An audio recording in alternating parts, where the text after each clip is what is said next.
Happy morning, happy morning, healthy morning. Healthy morning. 1ನೇ episode ಇಂದ 9ನೇ ಎಪಿಸೋಡ್ ವರೆಗೆ ನಾನು ಏನೇನ್ ಹೇಳಿದಿನೋ ಅರ್ಥ ಆಗಿದೆ, ಅದನ್ನ ಬಳಸ್ಕೊಂಡಿದ್ದೀರಾ, ಬೆನಿಫಿಟ್ ಬಂದಿದೆ ಅಂತ ಅರ್ಥ ಮಾಡ್ಕೊಂಡು ನಾನು 10ನೇ ಎಪಿಸೋಡ್ ಮಾತಾಡ್ಬೇಕಷ್ಟೇ. ಅದ್ ನನ್ ಭರವಸೆ ಮಾತ್ರ ಅಲ್ಲ, ನೀವು ಮಾಡಿದೀರಾ ಅಂತ ತಿಳ್ಕೊಂಡು ಮಾತಾಡ್ತಾ ಇದ್ದೀನಿ. ಅದು ಇಲ್ಲಿ ಕೂತಿರೋರಲ್ಲ, ಎಸ್ಪೆಷಲಿ ಯಾರು ಯೂಟ್ಯೂಬ್ ಅಲ್ಲಿ ನೋಡ್ತಾ ಇದ್ದೀರಾ ಅಥವಾ ವಿಡಿಯೋ ಮೂಲಕ ನೋಡ್ತಾ ಇದ್ದೀರೋ ಅವ್ರಿಗೂ ಹೇಳ್ತಾ ಇದ್ದೀನಿ, ಬರೀ ಹೊಸ ಎಪಿಸೋಡ್ ಹೆಡ್ಡಿಂಗ್ ಮಾತ್ರ ನೋಡ್ಬಿಟ್ಟು ಮಾಡಿದ್ರೆ ಏನೂ ಬೆನಿಫಿಟ್ ಬರಲ್ಲ. ಮುಂಚೆ ತರಾನೇ ಮೆಡಿಸಿನ್ ನುಂಗ್ಬೇಕಾಗತ್ತೆ, ಇಂಜೆಕ್ಷನ್ ತಗೋಬೇಕಾಗತ್ತೆ. ಯಾವಾಗ ನಾವು 1ನೇ ಎಪಿಸೋಡ್ ಇಂದ 9ನೇ ಎಪಿಸೋಡ್ ತನಕ ನೋಡಿ ಅರ್ಥ ಮಾಡ್ಕೊಂಡು ಇಂಪ್ಲಿಮೆಂಟ್ ಮಾಡಿ ಬೆನಿಫಿಟ್ ಬರುತ್ತೋ, ಮತ್ತೆ ಮಿಕ್ಕಿರೋ ಎಪಿಸೋಡ್ ಇಂದ ಬೆನಿಫಿಟ್ ಬರುತ್ತೆ, ಲಾಭಗಳು ಬರುತ್ತೆ. ಈ ಲೈಫ್ ಟೈಮ್ ನಾವು ಡಾಕ್ಟರ್ಸ್ ಹತ್ರ ಹೋಗ್ಬೇಕಾಗಿಲ್ಲ ಅಥವಾ ಮೆಡಿಕಲ್ ಶಾಪ್ಗೂ ಕಾಲು ಹೆಜ್ಜೆ ಇಡಬೇಕಾಗಿಲ್ಲ. ಆದರೆ ಒಂದೊಂದಾಗಿ ನೋಡಬೇಕು, ಅರ್ಥ ಮಾಡ್ಕೋಬೇಕು, ಇಂಪ್ಲಿಮೆಂಟ್ ಮಾಡಬೇಕು. ಸೊ ಹೋದ ವಾರ ನಾವು BP ಬಗ್ಗೆ ಮಾತಾಡಿದ್ವಿ. ಈ ವಾರ ನಾವು ಮಾತಾಡಕ್ ಹೋಗ್ತಾ ಇರೋದು ಡಯಾಬಿಟಿಸ್, ಸಕ್ಕರೆ ಕಾಯಿಲೆ, ಶುಗರ್ ಬಗ್ಗೆ ಮಾತಾಡಕ್ ಹೋಗ್ತಾ ಇದ್ದೀವಿ. ಸೊ ಎಷ್ಟೋ ಕೆಲವ್ರಿಗೆ ಶುಗರ್ ಇರುತ್ತೆ, ಆಲ್ರೆಡಿ ಡಯಾಬಿಟಿಸ್ ಇರುತ್ತೆ, ಅವ್ರು ಈ ಎಪಿಸೋಡ್ ಮಾತ್ರ ನೋಡ್ತಾರೆ, ಅದು ಇಂಪ್ಲಿಮೆಂಟ್ ಮಾಡ್ತಾರೆ, ಸಂಪೂರ್ಣವಾಗಿ ಗುಣ ಆಗಲ್ಲ. ಎಷ್ಟೋ ಜನಕ್ಕೆ BP ಇಲ್ಲ ಅಂತ, ಶುಗರ್ ಇಲ್ಲ ಅಂತ, ಡಯಾಬಿಟಿಸ್ ಇಲ್ಲ ಅಂತ ಈ ಎಪಿಸೋಡ್ ನ ಸ್ಕಿಪ್ ಮಾಡ್ತಾರೆ. ಆ ತರ ಸ್ಕಿಪ್ ಮಾಡಕ್ ಹೋಗ್ಬೇಡಿ. ಬಿಕಾಸ್ ಎಷ್ಟೋ ಡಾಕ್ಟರ್ಸ್ ಹೇಳಿದ್ದಾರೆ ಶುಗರ್ ಇಂದನೇ ಬೇರೆ ಬೇರೆ ಬೇರೆ ರೋಗಕ್ಕೆ ಕನೆಕ್ಷನ್ ಸಿಗುತ್ತೆ ಅಂತ ಹೇಳಿದ್ದಾರೆ. ಸೊ ಎಲ್ರು ಶುಗರ್ ಇರೋರು, ಡಯಾಬಿಟಿಸ್ ಇರೋರು ಈ ಎಪಿಸೋಡ್ ನೋಡ್ಬೇಕು. ಯಾರಿಗೆ ಶುಗರ್ ಇಲ್ವೋ ಅವರಂತೂ ಈ ಎಪಿಸೋಡ್ 100%, 200% ನೋಡ್ಲೇಬೇಕು. ಯಾಕೆ ಅಂತ ಕೇಳ್ತಾ ಇದ್ದೀರಾ? ಇವತ್ತಿಲ್ದೇನೆ ನಾಳೆ ಎಲ್ಲೋ ಒಂದ್ ಕಡೆ ನಿಮ್ಗೆ ಕಾಣಿಸುತ್ತೆ ಬೋರ್ಡು, ಫ್ರೀ ಹೆಲ್ತ್ ಚೆಕ್ಅಪ್. ಅದರಲ್ಲಿ ಫಸ್ಟ್ ತೋರಿಸೋದು ಅವರು free diabetes checkup, sugar checkup ಅಂತ. ಅಲ್ಲಿ ಹೋದ್ಮೇಲೆ ನಿಮ್ಗೆ ಗೊತ್ತಾಗುತ್ತೆ 200 ಇದೆ, 300 ಇದೆ ಶುಗರ್ ಅಂತ. ಅವಾಗ್ಲಿಂದ ನೀವು ಶುಗರ್ ಪೇಷಂಟ್ಸ್ ಆಗ್ಬಿಡ್ತೀರ. ಸೊ ಈ ಎಪಿಸೋಡ್ ನೋಡಿದ್ರೆ ಗೊತ್ತಾಗುತ್ತೆ, ಶುಗರ್ ಇಲ್ದೆ ಹೋದರೂ ಚೆಕ್ ಮಾಡಿಸ್ಕೊಂಡು ಏನೋ ಒಂದು ನಂಬರ್ ಹೇಳ್ತಾರಲ್ಲ, ಆ ನಂಬರ್ ಇಟ್ಬಿಟ್ರೆ ಲೇಬಲ್ ಆಗ್ಬಿಡ್ತೀವಿ, ಶುಗರ್ ಆಗ್ಬಿಡುತ್ತೆ, ಡಯಾಬಿಟಿಸ್ ಆಗ್ಬಿಡುತ್ತೆ. ಶುಗರ್ ಇಲ್ಲ, ಅಲ್ಲಿ ಹೋಗ್ಬಿಟ್ಟು ಫ್ರೀ ಹೆಲ್ತ್ ಚೆಕ್ಅಪ್ ಮಾಡಿಸ್ಕೊಂಡ್ವಲ್ಲ, ಅದಕ್ಕೋಸ್ಕರ ನಮ್ಗೆ ಶುಗರ್ ಶುರುವಾಗಿದೆ.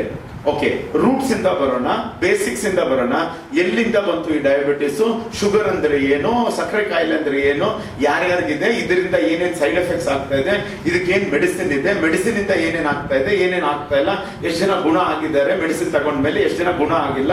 ಎಷ್ಟು ಜನಕ್ಕೆ ತಗೊಂಡಿರೋದು ಲೋ ಇದರಿಂದ, ಡೋಸೇಜ್ ಇಂದ ಹೈಯೆಸ್ಟ್ ತನಕ ಹೋಗಿದ್ದಾರೆ? ಏನೇನ್ ಆಗ್ತಾ ಇದೆ ಅದ್ರ ಸೈಡ್ ಎಫೆಕ್ಟ್ಸ್ ಅಂತ ಗಮನಿಸೋಣ. ನಮ್ಮ ಶರೀರದಲ್ಲಿ ಕೋಟಿಗಟ್ಲೆ, ಬಿಲಿಯನ್ಸ್ ಗಟ್ಲೆ ಜೀವಕೋಶಗಳಿದೆ, ಸೆಲ್ಸ್ ಇದೆ. ಪ್ಲಸ್ ಅದು ಮಾತ್ರ ಅಲ್ಲ, ಬ್ಲಡ್ ಓಡಾಡಕ್ಕೆ ಅಂತ ಬ್ಲಡ್ ವೇನ್ಸ್ ಇದೆ. ನಾವು ಆ ಸೆಲ್ಸ್ ನ ಮನೆ ಅಂತ ತಗೊಂಡ್ರೆ, ಬ್ಲಡ್ ಓಡಾಡ್ತಿರೋ ಬ್ಲಡ್ ವೇನ್ಸ್ ನ ನಾವು ರೋಡು ಅಂತ ತಗೊಂಡ್ರೆ, ಎಲ್ಲಾ ಮಿನರಲ್ಸ್, ವಿಟಮಿನ್ಸ್, ಕ್ಯಾಲ್ಸಿಯಮ್ಸ್, ಅಯನ್ಸ್, ನಮ್ಗೆ ಏನೇನ್ ಬೇಕು ಸೆಲ್ಸ್ಗೆ ಎಲ್ಲಾ ಸಪ್ಲೈ ಆಗೋದು ಬ್ಲಡ್ ಮೂಲಕ. ಬ್ಲಡ್ ಯಾವ್ದ್ರ ಮೂಲಕ ಹೋಗುತ್ತೆ? ಬ್ಲಡ್ ವೇನ್ಸ್ ಮೂಲಕ ಹೋಗುತ್ತೆ. ಸೆಲ್ಸ್ ಓಪನ್ ಆಗುತ್ತೆ, ಮೆಂಬ್ರೇನ್ ಓಪನ್ ಆಗುತ್ತೆ, ವಾಲು. ಅದಕ್ಕೆ ಏನೇನ್ ಬೇಕೋ ತಗೊಂಡ್ಬಿಡುತ್ತೆ. Minerals, vitamins, calcium, iron, zinc, ಏನೇನ್ ನಮ್ ಸೆಲ್ಸ್ ಬೇಕೋ ಆ ಟೈಮಲ್ಲಿ ಅದಕ್ಕೇನು ಉಪಯೋಗ ಇದೆಯೋ, ಅದಕ್ಕೇನು ಯೂಸ್ ಇದೆಯೋ ಅದು ತಗೊಂಡ್ಬಿಟ್ಟು ಯೂಸ್ ಮಾಡ್ತಾ ಇರುತ್ತೆ. ಅದಕ್ಕೋಸ್ಕರ ನಾವು ಹೆಲ್ತಿ ಆಗಿರೋದು. ಬೇರೆ ಎಲ್ಲಾ ಐಟಮ್ ಅನ್ನು ಸೆಲ್ಸ್ ತಗೊಂಡ್ಬಿಡುತ್ತೆ. ಡೈರೆಕ್ಟ್ ಆಗಿ ಕ್ವೆಶ್ಚನ್ಸ್ ಕೇಳಿದೆ. ಈ ಶುಗರ್ ಮಾತ್ರ ಸೆಲ್ ಕ್ವೆಶ್ಚನ್ ಕೇಳುತ್ತೆ, ನೀನ್ ಒಳ್ಳೆ ಶುಗರಾ ಕೆಟ್ಟ ಶುಗರಾ ಅಂತ ಪ್ರಶ್ನೆ ಕೇಳುತ್ತೆ. ಡೈರೆಕ್ಟ್ ಆಗಿ ಬ್ಲೈಂಡ್ ಆಗಿ ಬೇರೆ ಎಲ್ಲಾ ಐಟಮ್ ತಗೊಳ್ಳೋ ತರ ಸೆಲ್ಸ್ ಶುಗರ್ ಅನ್ನ ತಗೊಳ್ಳಲ್ಲ. ಸೊ ಕೇಳಿದ ತಕ್ಷಣ ನೀನ್ ಒಳ್ಳೆ ಶುಗರ ಕೆಟ್ಟ ಶುಗರ್ ಅಂತ, ಇದುವರೆಗೂ ನಾವು ಕೇಳಿರೋದು ಶುಗರ್ ಇದೆ ಶುಗರ್ ಇಲ್ಲ ಅಂತ. ಒಳ್ಳೆ ಶುಗರು ಕೆಟ್ಟ ಶುಗರ್ ಇದುವರೆಗೂ ನಮ್ಗೆ ಕೇಳೇ ಇಲ್ಲ. ಬಿಕಾಸ್ ನಮ್ಗೆ ಹೇಳೇ ಕೊಟ್ಟಿಲ್ಲ. ಯಾರು ನಮ್ಗೆ ಹೇಳ್ಕೊಡ್ಬೇಕು ಅವ್ರಿಗೂ ಗೊತ್ತಿಲ್ವೇನೋ, ಅಥವಾ ಗೊತ್ತಿದ್ಬಿಟ್ಟು ಕೆಲವ್ರು ಹೇಳ್ಕೊಡ್ತಾ ಇಲ್ವೇನೋ, ವಿ ಡೋಂಟ್ ನೋ. ಅದ್ರ ಬಗ್ಗೆ ನಾವು ವಾದ ಮಾಡಕ್ಕಾಗಲ್ಲ, ಆರ್ಗ್ಯುಮೆಂಟ್ ಇಳಿಯಕ್ಕಾಗಲ್ಲ. ಒಳ್ಳೆ ಶುಗರು ಅಂತಿದ್ರೆ ನಾವೇನ್ ಫುಡ್ ತಿಂತೀವೋ ಅದು ಬಾಯಲ್ಲಿ 90% ಜೀರ್ಣ ಆಗಿ, ಹೊಟ್ಟೆಯಲ್ಲಿ ಜೀರ್ಣ ಆಗಿ, ಸ್ಮಾಲ್ ಇಂಟೆಸ್ಟೈನ್ ಅಲ್ಲಿ ಜೀರ್ಣ ಆಗಿ, ಲಿವರ್ ಮೂಲಕ ಬ್ಲಡ್ ಹೋಗುತ್ತಲ್ಲ, ಕರೆಕ್ಟ್ ಆಗಿ ಜೀರ್ಣ ಆಗಿದ್ದರೆ ಅದಕ್ಕೆ ಗುಡ್ ಶುಗರ್ ಅಂತ ಹೇಳ್ತಾರೆ, ಪಾಸಿಟಿವ್ ಶುಗರ್ ಅಂತ ಹೇಳ್ತಾರೆ, ಪೊಟೆನ್ಸಿ ಇರುವಂತಹ ಶುಗರ್ ಅಂತ ಹೇಳ್ತಾರೆ. ಯಾವುದು ಸರಿಗೆ ಫುಡ್ ಆಗ್ಲಿ, ಏನ್ ನಾವು ತಿಂತೀವೋ ನುಂಗ್ತೀವೋ ಬಾಯೊಳಗೆ ಚೆನ್ನಾಗಿ ಡೈಜೆಸ್ಟ್ ಆಗಿಲ್ಲ, ಜೀರ್ಣ ಆಗಿಲ್ಲ, ಹೊಟ್ಟೆಯೊಳಗೂ ಆಗಿಲ್ಲ, ಸ್ಮಾಲ್ ಇಂಟೆಸ್ಟೈನ್ ಅಲ್ಲೂ ಆಗಿಲ್ಲ ಅಂತ ಎಲ್ಲಾ ಶುಗರ್ಸ್ಗೂ ಏನಂತ ಹೆಸರು ಕೊಡ್ತಾರೆ ಅಂತಿದ್ರೆ ಬ್ಯಾಡ್ ಶುಗರ್ಸ್ ಅಂತ. ಬ್ಯಾಡ್ ಅಂದ್ರೆ ಬ್ಯಾಡ್ ಶುಗರ್ ಅಲ್ಲ, ನೆಗೆಟಿವ್ ಶುಗರ್. ಅದರಲ್ಲಿ ಏನು ಉಪಯೋಗ ಆಗುವಂತದ್ದು ನಮ್ಮ ಹತ್ರ ಇಲ್ಲ. ಸೊ ಗುಡ್ ಶುಗರ್ ಅಂತಿದ್ರೆ ಚೆನ್ನಾಗಿ ಜೀರ್ಣ ಆಗಿರುವಂತಹ ಊಟ, ಫುಡ್. ಬ್ಯಾಡ್ ಶುಗರ್ ಅಂತಿದ್ರೆ ಯಾವುದು ಸಂಪೂರ್ಣವಾಗಿ ಜೀರ್ಣ ಆಗಿಲ್ವೋ ಅದನ್ನ ನಾವು ಬ್ಯಾಡ್ ಶುಗರ್ ಅಂತ ಹೇಳ್ತಾ ಇದ್ದೀವಿ.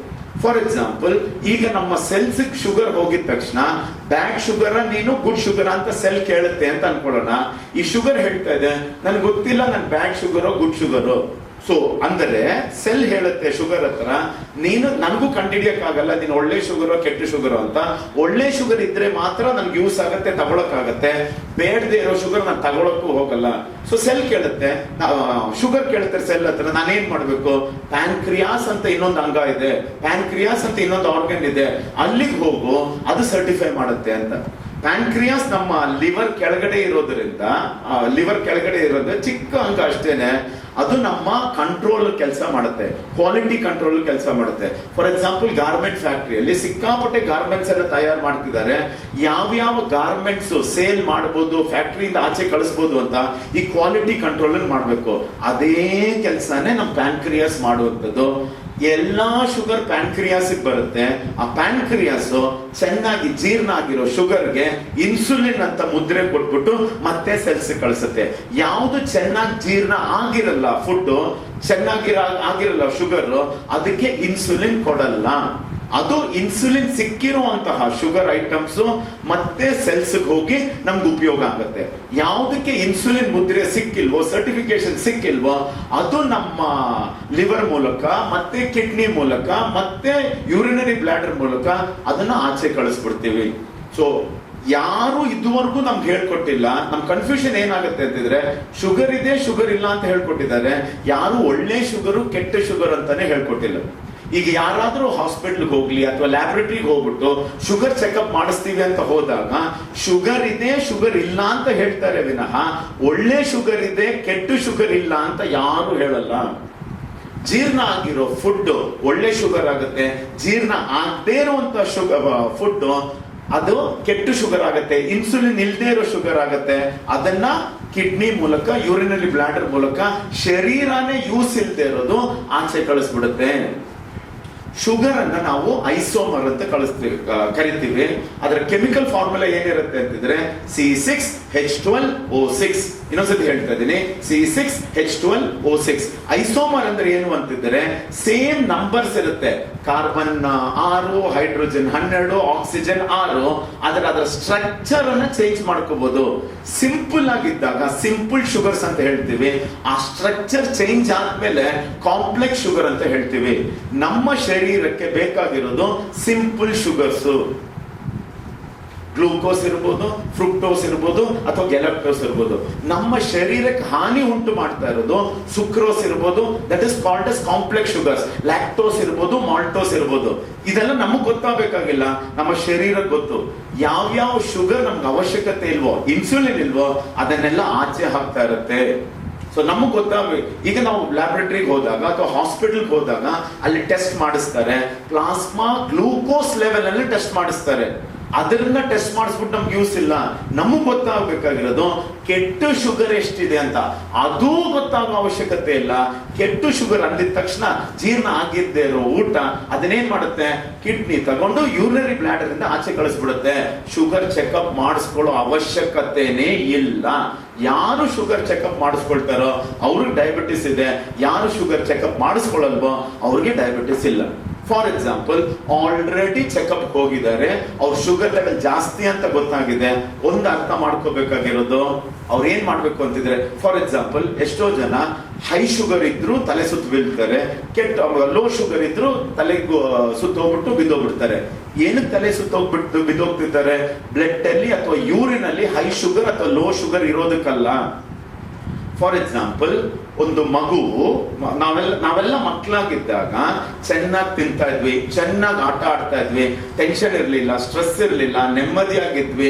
ಎಷ್ಟೊತ್ತು ಬೇಕಾದ್ರೂ ನಿದ್ದೆ ಮಾಡಬಹುದಾಗಿತ್ತು, ಎಷ್ಟು ಬೇಕಾದ್ರೂ ತಿನ್ಬೋದಾಗಿತ್ತು, ಎಷ್ಟು ಬೇಕಾದ್ರೂ ಆಟ ಆಡ್ಬೋದಾಗಿತ್ತು. ಕಂಟಿನ್ಯೂಸ್ ಆಗಿ ಖುಷಿಯಾಗಿದ್ವಿ ನಾವು.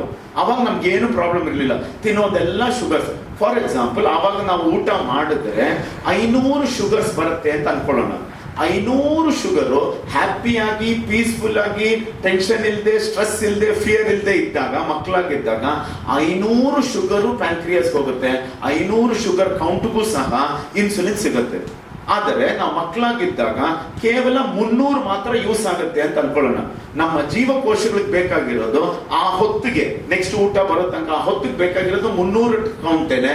300 ಒಳ್ಳೆ ಇನ್ಸುಲಿನ್ ಇರುವಂತಹ ಶುಗರು ಸೆಲ್ಸ್ ತಗೊಂಡ್ಬಿಡುತ್ತೆ. ಅದನ್ನ ಯೂಸ್ ಮಾಡ್ಬಿಟ್ಟು ನಾವು ಬದುಕಿದೀವಿ ಅಥವಾ ಬೇರೆ ಕಾರ್ಯಕ್ರಮಗಳು ಮಾಡಕ್ಕಾಗುತ್ತೆ. ಇನ್ನೊಂದು 200 ಇದೆ, ಇನ್ಸುಲಿನ್ ಇರೋದೇನೆ, ಒಳ್ಳೆ ಶುಗರ್ಸ್ ಏನೆ. ಇದೇನ್ ಮಾಡುತ್ತೆ, ಈ ಒಂದು ಗ್ಲೂಕೋಸ್ ಅನ್ನ, ಶುಗರ್ ಅಂದ್ರೂ ಸೇಮೆ, ನಾವು ಶುಗರ್ ಅಂತೀವಿ, ಡಾಕ್ಟರ್ಸ್ ಎಲ್ಲ ಗ್ಲೂಕೋಸ್ ಅಂತಾರೆ. ಈ ಗ್ಲೂಕೋಸ್ ಅನ್ನ ಗ್ಲೈಕೋಜನ್ ಮಾಡ್ಬಿಟ್ಟು, ಯೋಚನೆ ಮಾಡಿ ಹೆಂಗಿದೆ ನಮ್ಮ ಶರೀರ, ಎಷ್ಟು ಇಂಟೆಲಿಜೆಂಟ್ ಆಗಿದೆ, ಎಷ್ಟು ಪವರ್ಫುಲ್ ಆಗಿದೆ ಅಂತ. ನನಗೆ ಬೇಕಾಗಿರೋದು 300 ಮಾತ್ರ ತಗೊಂಡಿದ್ದೀನಿ, ಯೂಸ್ ಮಾಡಿದ್ದೀನಿ. ಆದ್ರೆ ಇನ್ನೂ 200 ಎಕ್ಸ್ಟ್ರಾ ಇದೆಯಲ್ಲ, ಏನ್ ಮಾಡುತ್ತೆ ಅಂತಿದ್ದಾರೆ, ಲಿವರ್ ಅಲ್ಲಿ ಮಸಲ್ಸ್ ಅಲ್ಲಿ ಬ್ರೈನ್ ಅಲ್ಲಿ ಅದನ್ನ ಗ್ಲೂಕೋಸ್ ಅನ್ನ ಗ್ಲೈಕೋಜನ್ ಮಾಡಿಬಿಟ್ಟು ಅದನ್ನ ಸ್ಟೋರ್ ಮಾಡುತ್ತೆ. ಯಾವಾಗಾದ್ರೂ ನಮ್ಗೆ ಬೇಕಾದಾಗ ಮತ್ತೆ ಆ ಗ್ಲೈಕೋಜನ್ ತಗೊಂಡು ಗ್ಲೂಕೋಸ್ ಮಾಡಿಬಿಟ್ಟು ಯೂಸ್ ಮಾಡುವಂತದಕ್ಕೋಸ್ಕರ ಸ್ಟೋರ್ ಮಾಡಿಟ್ಟಿರುತ್ತೆ. ಫಾರ್ ಎಕ್ಸಾಂಪಲ್, ನಾವೆಲ್ಲ ಫೈನಾನ್ಸ್ ಎಲ್ಲ ಗೊತ್ತಿರೋದ್ರಿಂದ, ವರ್ಕ್ಶಾಪ್ ಅಟೆಂಡ್ ಮಾಡಿರೋದ್ರಿಂದ ಮನೆಗೆ 500 ರೂಪಾಯಿ ನೋಟ್ 500 ರೂಪಾಯಿ ತಗೊಂಡ್ ಬರ್ತಾ ಇದೀವಿ. ಪ್ರತಿದಿನ ಬೇಕಾಗಿರೋದು ನಮ್ 300 ರೂಪಾಯಿನೇ. ಇನ್ನೊಂದು 200 ರೂಪಾಯಿ ಹರಿದು ಬಿಸಾಕ್ಬಿಡ್ತೀವ? ಇಲ್ಲ, ಕಬೋರ್ಡ್ ಒಳಗೆ ಸೇಫ್ ಆಗಿ ಎತ್ತಿಟ್ಟಿರ್ತೀವಿ. ನಾವು ಸಂಪಾದನೆ ಮಾಡ್ಕೊಂಡು ಬಂದಿದ್ದು 500 1 ರೂಪಾಯಿ ನೋಟ್ ಅಂತ ಅನ್ಕೊಳ್ಳೋಣ. ನಾವು ಸಂಪಾದನೆ ಮಾಡಿದ್ರು 500 1 ರೂಪಾಯಿ ನೋಟ್ ಅಂತ ಅನ್ಕೊಳ್ಳೋಣ. 300 ರೂಪಾಯಿ ಯೂಸ್ ಆಗ್ಬಿಟ್ಟಿದೆ ಅವತ್ತಿನ ಖರ್ಚಿಗೆ. ಇನ್ನು 200 ರೂಪಾಯಿ 1 ರೂಪಾಯಿ ನೋಟು ಹೆಂಗ್ ಇಟ್ಕೊಳಕ್ಕಾಗುತ್ತೆ? ಒಂದು ವಾರ ಇಟ್ಕೊಳಕ್ಕಾಗುತ್ತೆ, 10 ದಿನ ಇಟ್ಕೊಳಕ್ಕಾಗುತ್ತೆ. ಅದಾದ್ಮೇಲೆ ಇಷ್ಟೊಂದು ರಾಶಿ ಬಂದ್ಬಿಡುತ್ತೆ 1 ರೂಪಾಯಿ ಕಾಯಿನ್ ಆದ್ರೆ, ನೋಟ್ ಆಗ್ಲಿ. ಸೊ ಅದೇನೆ ಗ್ಲೂಕೋಸ್. ಗ್ಲೈಕೋಜನ್ ಅಂದ್ರೆ ಏನು? 100 ರೂಪಾಯಿ ಕಾಯಿನ್ಸ್ ಅದನ್ನ 100 ರೂಪಾಯಿ ನೋಟ್ ಆಗಿ ಎತ್ತಿಡ್ತೀವಲ್ಲ, ದಟ್ ಇಸ್ ಗ್ಲೈಕೋಜನ್. ಎಲ್ಲಿ ಎತ್ತಿಡುತ್ತೆ ಶರೀರ? ಲಿವರ್ ಅಲ್ಲಿ, ಮತ್ತೆ ಬ್ರೈನ್ ಅಲ್ಲಿ, ಮತ್ತೆ ಮಸಲ್ಸ್ ಅಲ್ಲಿ ನಮಗ್ ಮುಂದಕ್ಕೆ ಬೇಕಾಗಿರುವಂತ ಗ್ಲೂಕೋಸ್ ಗ್ಲೈಕೋಜನ್ ಆಗಿ ಎತ್ತಿಟ್ಕೊಂಡಿರುತ್ತೆ.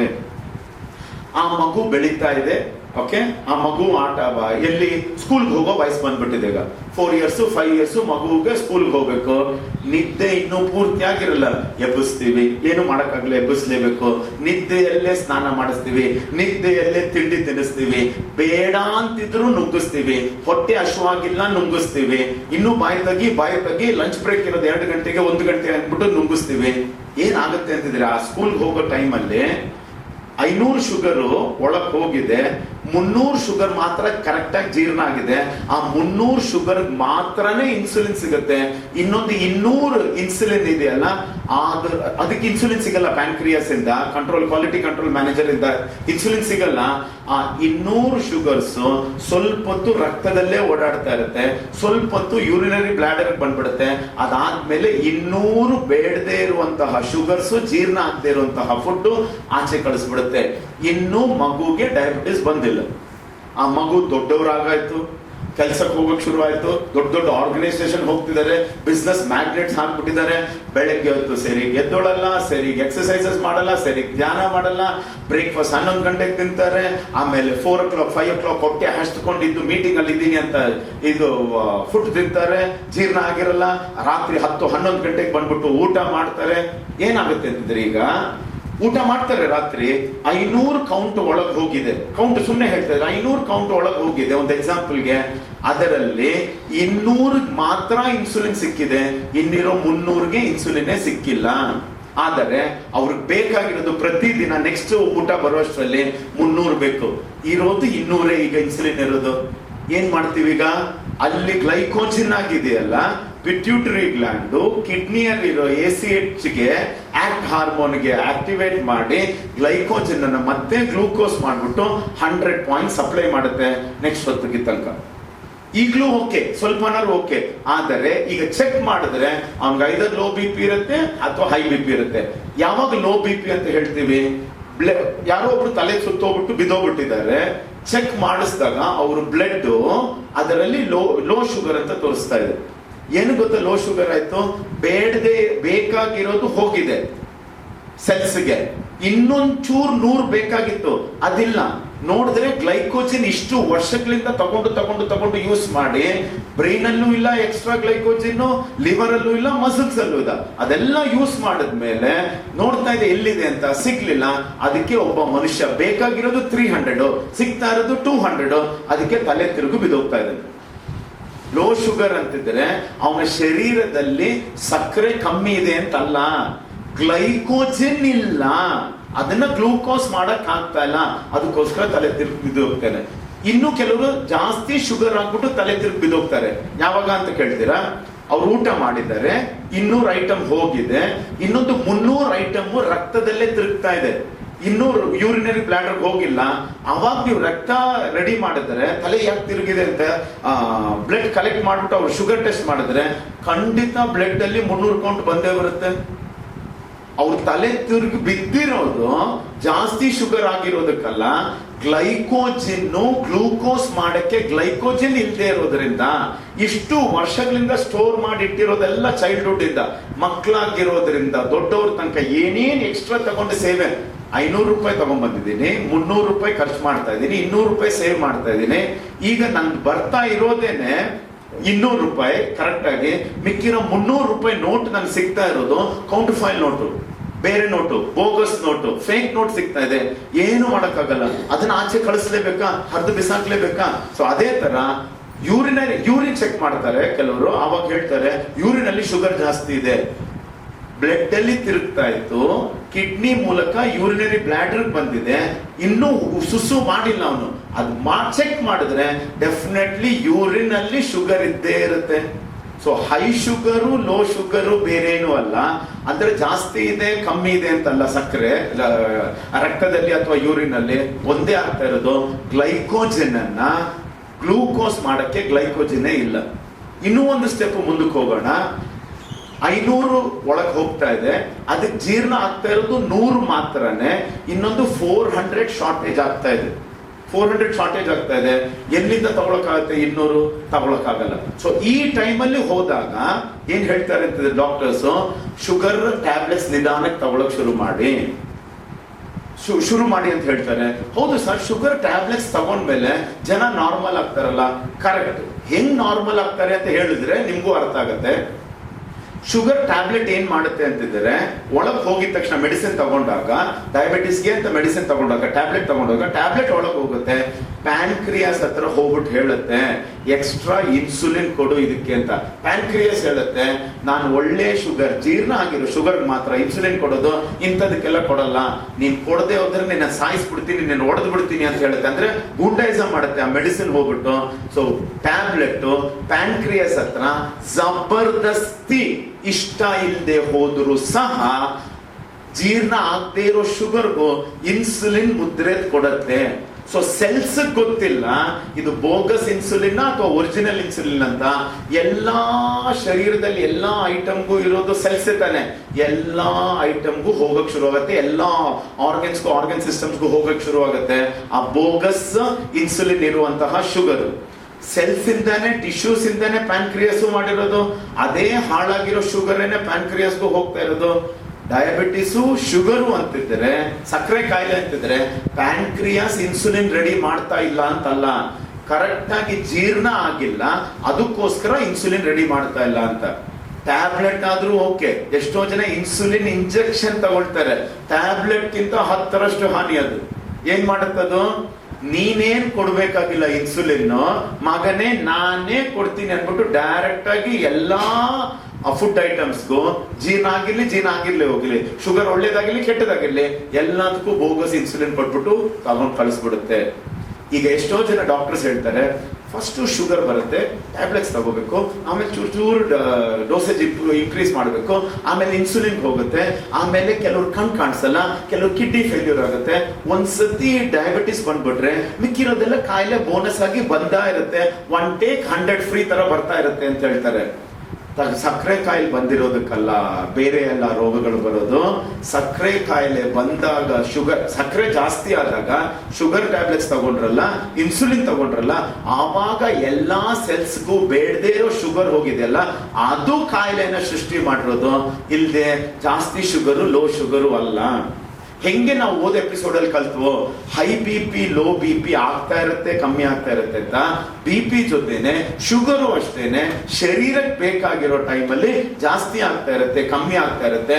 ಶುಗರ್ ಲೆವೆಲ್ಸ್ ನಾರ್ಮಲ್ ಅಲ್ಲಿ ಇಟ್ಕೊಳ್ಳೋ ಅವಶ್ಯಕತೆನೇ ಇಲ್ಲ, ಒಬ್ಬರಿಗೆ ಮಾತ್ರ ಅವಶ್ಯಕತೆ ಇರೋದು. ಡಾಕ್ಟರ್ಸ್ ಯಾರು ಪೇಷಂಟ್ಸ್ಗೆ ಸರ್ಜರಿ ಮಾಡ್ತಿದಾರೋ ಬ್ಲಡ್ ಜಾಸ್ತಿ ಲಾಸ್ ಆಗದೆ ಇರ್ಲಿ ಅಂತ ಬಿ ಪಿ ಮತ್ತು ಶುಗರ್ ಅನ್ನ ಅಲ್ಲಿ ಮಾತ್ರ ನಾರ್ಮಲ್ ಆಗಿ ಇಟ್ಕೋಬೇಕಾಗಿರೋದು. ಶುಗರ್ ಟ್ಯಾಬ್ಲೆಟ್ ಇರ್ಲಿ ಅಥವಾ ಶುಗರ್ ಇಂಜೆಕ್ಷನ್ಸ್ ಇರ್ಲಿ, ಇನ್ಸುಲಿನ್ ಇಂಜೆಕ್ಷನ್ಸ್ ಇರ್ಲಿ, ಲೈಫ್ ಸೇವಿಂಗ್, ಸಿಕ್ಕಾಪಟ್ಟೆ ಇಂಪಾರ್ಟೆಂಟ್ ಮೆಡಿಸಿನ್. ಯಾಕೆ ಅಂತಂದ್ರೆ ಯಾರಾದ್ರೂ ಪ್ರಜ್ಞೆ ತಪ್ಪು ಬಿದ್ದಾಗ, ಫೇಂಟ್ ಆಗಿ ಬಿದ್ದಾಗ, ತಲೆ ಸುತ್ತಿ ಬಿದ್ದಾಗ ಅವ್ರ ಕಿವಿಯಲ್ಲಿ ಹೇಳಕ್ ಆಗಲ್ಲ ಶುಗರ್ ಏನು ಡಿಸೀಸೇ ಅಲ್ಲ, ರೋಗ ಅವ್ರಿಗೆ ಹೇಳಕ್ ಆಗಲ್ಲ. ಆ ಟೈಮಲ್ಲಿ ಇಂಜೆಕ್ಷನ್ ಕೊಡ್ಲೇಬೇಕು, ಆ ಟೈಮಲ್ಲಿ ಮೆಡಿಸಿನ್ಸ್ ಕೊಡ್ಲೇಬೇಕು, ಟ್ಯಾಬ್ಲೆಟ್ಸ್ ಕೊಡ್ಲೇಬೇಕು. ಎಮರ್ಜೆನ್ಸಿ ಮಾತ್ರ ಇರೋದು. ಡಾಕ್ಟರ್ಸ್ ಗೊತ್ತಿದ್ರೆ ಸಾಕು, ನಮಗೆ ಶುಗರ್ ಲೆವೆಲ್ಸ್ ಗೊತ್ತಿರ್ಬೇಕಾಗಿರೋ ಅವಶ್ಯಕತೆ ಇಲ್ಲ. ಫಾರ್ ಎಕ್ಸಾಂಪಲ್ ಇಲ್ಲಿ ಕೂತಿದ್ದೀರಾ, ನಾನು ಭೌ ಅಂದಾಗ ಈಗ ನೋಡಿ ಎಷ್ಟೋ ಜನಕ್ಕೆ ಶುಗರ್ ಲೆವೆಲ್ ಜಾಸ್ತಿ ಆಗಿದೆ. ಈಗ ಸುಮ್ಮನೆ ಆಗೋಯ್ತು ನಿಮ್ಗೆ. ಈಗ ನಾವು ಈಗ ಚೆಕ್ ಮಾಡಿಸಿದ್ರೆ ನಿಮ್ ಶುಗರ್ ಲೆವೆಲ್ಸ್ ಜಾಸ್ತಿ ಇರುತ್ತೆ. ಒಂದು ನಿದ್ದೆಯಿಂದ ಎಬ್ಸ್ದಂಗಾಯ್ತು 4 ಜನನ. ಎರಡನೇದು ನಿಮ್ಮೆಲ್ಲರೂ ಶುಗರ್ ಲೆವೆಲ್ ಈಗ ಚೆಕ್ ಮಾಡಿದ ತಕ್ಷಣ ನಿಮ್ಮೆಲ್ಲರದು ಶುಗರ್ ಲೆವೆಲ್ ಜಾಸ್ತಿ ಇದ್ದೇ ಇರುತ್ತೆ. ಶುರು ಮಾಡ್ತೀರಾ ಟ್ಯಾಬ್ಲೆಟ್, ಇನ್ಸುಲಿನ್ ಶುರು ಮಾಡೋದ? ಅದು ಮಾತ್ರ ಅಲ್ಲ, ಏನೋ ಈ ಕಡೆ ನಡ್ಕೊಂಡು ಹೋಗ್ತಿರ್ಬೇಕಾದ್ರೆ ನೀವು ಕಾಲು ಎಲ್ಲೋ ಏಟಾಯ್ತು ಚಪ್ಪಲಿಯಿಂದ, ಅಲ್ಲಿ ಕಟ್ಟಾಗಿದೆ. ಕಟ್ಟಾಗಿದ ತಕ್ಷಣ, ಒಡ್ಕೊಂಡಿದ ತಕ್ಷಣ ಏನಿಲ್ಲ, ಏನಾದ್ರು ಸೂಜಿ ತಗೊಂಡು ಸುಮ್ನೆ ಸುಚ್ಚಿ ಬ್ಲಡ್ ಡೊನೇಷನ್ ಮಾಡಕ್ ಹೋಗ್ತಾ ಇದೀವಲ್ಲಪ್ಪ, ಬ್ಲಡ್ ತಗೊಳ್ತಾರಲ್ಲ, ಇಲ್ಲಿಂದ ಅಲ್ಲಿ ಚುಚ್ಚಿದ ತಕ್ಷಣ ಬಿ ಪಿ ಮತ್ತು ಶುಗರ್ ಲೆವೆಲ್ ಜಾಸ್ತಿ ಆಗುತ್ತೆ. ಏನಕ್ಕೆ ಜಾಸ್ತಿ ಆಗುತ್ತೆ? ನಮ್ಮ ಶರೀರಕ್ಕೆ ಬುದ್ಧಿಶಕ್ತಿ ಇದೆ. ಎಲ್ಲಿ ಶುಗರ್ ಲೆವೆಲ್ ಜಾಸ್ತಿ ಮಾಡಬೇಕು ಅಂತಂದ್ರೆ ಏನಾದರೂ ನಮ್ಗೆ ಹಾನಿ ಉಂಟಾದಾಗ ಅದು ಪ್ರೊಟೆಕ್ಷನ್ ಫ್ಯಾಕ್ಟರ್. ಬಿ ಪಿನು ಮತ್ತು ಶುಗರ್ ಲೆವೆಲ್ ಯಾವಾಗ ಜಾಸ್ತಿ ಆಗುತ್ತೆ ಅಂತಿದ್ರೆ ಎಲ್ಲೆಲ್ಲೋ ಸೆಲ್ಸ್ ಹುಷಾರಿಲ್ಲ. ಆ ಹುಷಾರನ್ನ ರೆಡಿ ಮಾಡಕ್ಕೋಸ್ಕರ ಓದ್ ಎಪಿಸೋಡ್ ಅಲ್ಲಿ ಕಲ್ತ್ವಿ. ಬಿ ಪಿ ಬೇಕು, ಏನಾದ್ರು ಹುಷಾರಾಗಬೇಕು ಅಂದ್ರೆ ನಾವು ಆಕ್ಸಿಜನ್ ಬೇಕು, ಶುಗರ್ ಬೇಕು, ಗ್ಲೂಕೋಸ್ ಬೇಕು, ಪ್ಲಸ್ ಮಿನರಲ್ಸ್, ವಿಟಮಿನ್ಸ್ ಬೇಕು. ಇದು 4 ಜಾಸ್ತಿ ಎಷ್ಟು ಪ್ರೊಡಕ್ಷನ್ ಇದೆಯೋ ಅದಕ್ಕಿಂತ ಜಾಸ್ತಿ ಆದ್ರೇನೆ ಆ ಅಂಗಕ್ಕೆ ರೋಗ ನಿವಾರಣೆಯನ್ನ ಶಕ್ತಿಯನ್ನ ಕೊಡಕ್ಕಾಗೋದು. ಸೊ ಅದಕ್ಕೋಸ್ಕರ ಶುಗರ್ ಟ್ಯಾಬ್ಲೆಟ್ಸ್ ಯಾರ್ಯಾರು ತಗೊಳ್ತಾ ಇದ್ದಾರೋ ಈ ವಿಡಿಯೋ ನೋಡೋರು, ಅಥವಾ ಇಂಜೆಕ್ಷನ್ಸ್ ಯಾರು ತಗೊಳ್ತಾ ಇದಾರೋ, ನೆಕ್ಸ್ಟ್ 1 ಮಂತ್ಗೆ ನಾವು 10 ಎಪಿಸೋಡ್ ಅಲ್ಲಿ ಏನೇನ್ ಹೇಳಿದೀವೋ, ಚೆನ್ನಾಗಿ ತಿನ್ನೋದು, ಸಮಾಧಾನವಾಗಿರೋದು, ಹ್ಯಾಪಿಯಾಗಿರೋದು, ಊಟಕ್ಕಿಂತ ಮುಂಚೆ 20 ನಿಮಿಷ ನೀರು, ಊಟ ಆದ್ಮೇಲೆ 20 ನಿಮಿಷ ನೀರು, ಬಾಯಿ ಮುಚ್ಕೊಂಡು ಅಗಿಯೋದು, ಚೆನ್ನಾಗಿ ಮಲ್ಗೋದು, 1 ತಿಂಗಳು ಮಾಡಿ. ಎಷ್ಟು ಟ್ಯಾಬ್ಲೆಟ್ಸ್ ಇನ್ಸುಲಿನ್ ತಗೊಳ್ತಾ ಇದ್ದೀರಾ ಕಂಟಿನ್ಯೂ ಮಾಡಿ. ಜುಲೈ ತಿಂಗಳಿಂದ ಅಂದ್ರೆ ನೆಕ್ಸ್ಟ್ 1 ಮಂತ್ ಆದ್ಮೇಲೆ 75% ತಗೊಂಡ್ರೆ ಸಾಕು. ಆಗಸ್ಟ್ ತಿಂಗಳಿಂದ 50% ತಗೊಂಡ್ರೆ ಸಾಕು. ಈ ಇಯರ್ ಎಂಡ್ ಅಷ್ಟೊತ್ತಿಗೆ ಆಕ್ಚುಲಿ ಈ ಎಪಿಸೋಡ್ ನೋಡಿದ ತಕ್ಷಣ ನಾನ್ ನೋಡ್ತಾ ಇದ್ದೀನಿ ಅಂತಿದ್ರೆ ಈ ಎಪಿಸೋಡ್ ನನ್ನ ಹಾರ್ಟು ಬ್ರೈನು 100% ಸ್ಟ್ರಾಂಗ್ ಆಗಿರೋದ್ರಿಂದ ಈ ಕ್ಷಣನೇ ಬಿಟ್ಬಿಡ್ಬೋದು. ಆದರೆ ರಿಸ್ಕ್ ತಗೊಳಕ್ ಆಗಲ್ಲ. ಫುಲ್ 100% ಮೆಡಿಸಿನ್ ತಗೊಳ್ಳಿ. ನೆಕ್ಸ್ಟ್ 1 ತಿಂಗಳಿಗೆ, 2ನೇ ತಿಂಗಳು 75% ಗಿಳಿಸಿ, 3ನೇ ತಿಂಗಳು 50% ಗಿಳಿಸಿ, 4ನೇ ತಿಂಗಳು ಅಷ್ಟೊತ್ತಿಗೆ 25% ಬನ್ನಿ. ಇನ್ 6 ಮಂತ್ಸ್ ಅಷ್ಟೊತ್ತಿಗೆ 1 ಟ್ಯಾಬ್ಲೆಟ್ ಬೇಕಾಗಿಲ್ಲ, 1 ಇಂಜೆಕ್ಷನ್ ಬೇಕಾಗಿಲ್ಲ. 1-2 ಕೇಸ್ ಈ ತರ ಸಕ್ಸಸ್ ಆದ್ರೆ ಪರವಾಗಿಲ್ಲ, 100 ಕೇಸು ಲಾಸ್ಟ್ ಆಗಸ್ಟ್ ಸೆಪ್ಟೆಂಬರ್ ಇಂದ ಸಕ್ಸಸ್ ಆಗ್ತಾ ಇದೆ. ನಿಮಗೂ 100% ಸಕ್ಸಸ್ ಆಗುತ್ತೆ. ತಿನ್ನೋ ರೀತಿ, ಲೈಫ್ ಸ್ಟೈಲ್ ಅನ್ನ ಚೇಂಜ್ ಮಾಡ್ಕೊಂಡ್ಬಿಟ್ರೆ 100%. ಎಷ್ಟೋ ಜನ ಡಾಕ್ಟರ್ಸ್ ಹೇಳ್ತಾರೆ ಶುಗರ್ ಒಂದ್ಸತಿ ಬಂದ್ಬಿಟ್ರೆ, ಡಯಾಬಿಟಿಸ್ ಒಂದ್ಸತಿ ಬಂದ್ಬಿಟ್ರೆ, ಸಕ್ಕರೆ ಕಾಯಿಲೆ ಒಂದ್ಸತಿ ಬಂದ್ಬಿಟ್ರೆ ನಿವಾರಣೆ ಮಾಡಕ್ ಆಗಲ್ಲ, ಕಂಟ್ರೋಲ್ ಮಾತ್ರ ಮಾಡಕ್ ಆಗೋದು ಅಂತ.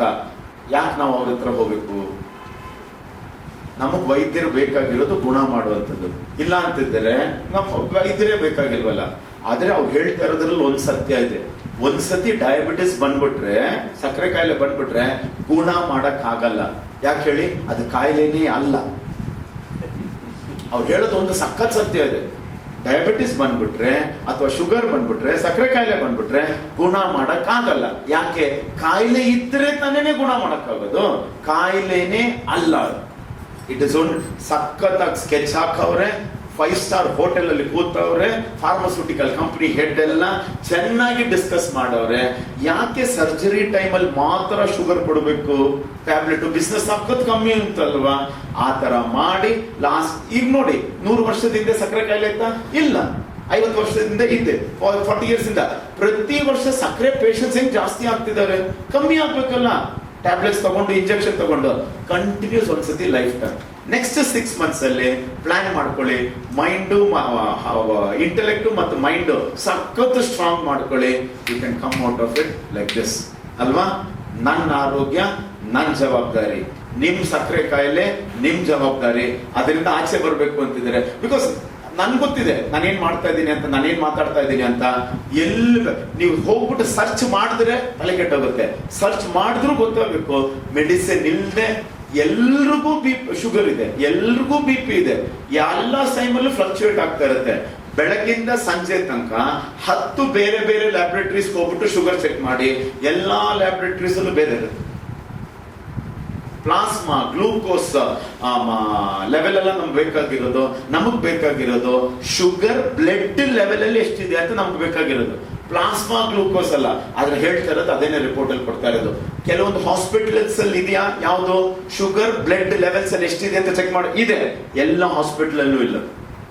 ಇನ್ನೊಂದು ಒಳ್ಳೆ ಶುಗರು ಕೆಟ್ಟ ಶುಗರು ಕಾನ್ಸೆಪ್ಟೇ ಗೊತ್ತಿಲ್ಲ. ಈ ಕಾನ್ಸೆಪ್ಟ್ ಅರ್ಥ ಮಾಡ್ಕೊಳ್ಳಿ. ನೆಕ್ಸ್ಟ್ 6 months ಅಲ್ಲಿ we will be in the peak of our fitness. ನಿಮ್ಮ ಫೀಡ್ಬ್ಯಾಕ್ ಗೋಸ್ಕರ, ನಿಮ್ಮ ಏನ್ ಹೇಳ್ತಾರ, ಒಳ್ಳೆ ಆರೋಗ್ಯ ಸಿಕ್ಕಿದೆ ಅಂತ ಏನಿದೆ ಮೆಸೇಜಸ್ ಆಗ್ಲಿ ಅಥವಾ ಫೋನ್ ಕಾಲ್ಸ್ ಆಗ್ಲಿ, ನಾನು ಕಾಯ್ತಾ ಇರ್ತೀನಿ. All the best, good luck, take care, have a happy life and a healthy life. God bless you all.